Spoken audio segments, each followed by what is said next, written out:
Hello, मी गीता. स्वागत आहे तुमचं आपल्या छोट्याशा मिनी ब्लॉगमध्ये. आज होतं माझ्या एका फ्रेंडचं लग्न. मग मी तिकडं आले होते. मी येईपर्यंत नवरदेव नवरी मंडपात आले होते. मग काय पटकन लग्न लावून घेतलं, लगेच जेवण केलं.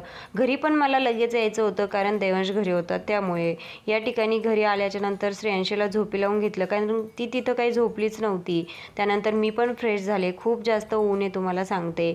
आणि देवांशची पण झोप झाली होती. त्याला औषध देऊन घेतलं कारण त्याला सर्दी झालेली आहे. आणि तुम्हाला सांगते, जेव्हा पण सर्दी होईल ना, त्याला इतका जास्त त्रास होतो, अक्षरशः त्याचा त्रास बघवला जात नाही. कंटिन्यू त्याला खोकला चालू असतो आणि कफ होऊन जातो. तुम्हाला सांगते, बहुतेक त्याची इम्युनिटी पॉवर कमी असेल ना, म्हणून त्याला असं होत असेल. तो खेळत होता तोपर्यंत पटकन स्वयंपाकाला लागले.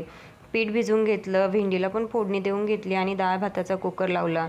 आता तुम्हाला सांगते, मी पण उन्हातून आल्यामुळे मला पण इतकं थकल्यासारखं झालं. मग मी ORS घेतलं, चहा काही पिला नाही आणि त्यानंतर लगेच चपात्याला लागले. चपात्याला लागलेच होते तोपर्यंत श्रेयांशी पण उठली.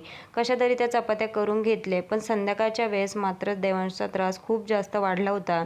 त्याला तुम्हाला सांगते, इतका त्रास होतो ना कधी कधी, त्याच्याकडे अक्षरशः बघवल्या जात नाही. आणि तुम्हाला सांगते, शेवटी त्याला वापच द्यावं लागली. मी काही कंटिन्यू त्याला वाफ देत नाही कारण तशीच सवय लागते.